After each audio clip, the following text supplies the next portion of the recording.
అందరికీ మహాశివరాత్రి శుభాకాంక్షలు తెలియజేస్తా ఉన్నాం।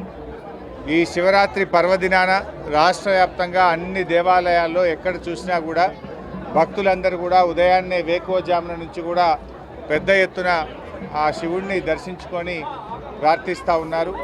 మరి ఈ శివరాత్రి శివుడు అంటేనే మరి జలం, ఆ శివుడు మరి తెలంగాణ ప్రాంతంలో పసిడి పంటలు పండే విధంగా తెలంగాణ ప్రజలందరికీ మరి ఎక్కడ కూడా త్రాగునీటికి సాగునీటికి ఇబ్బంది లేకుండా మనందరినీ కూడా ఆశీర్వదించాలని ఆ పరమశివుడిని ప్రార్థిస్తూ ఉన్నాను।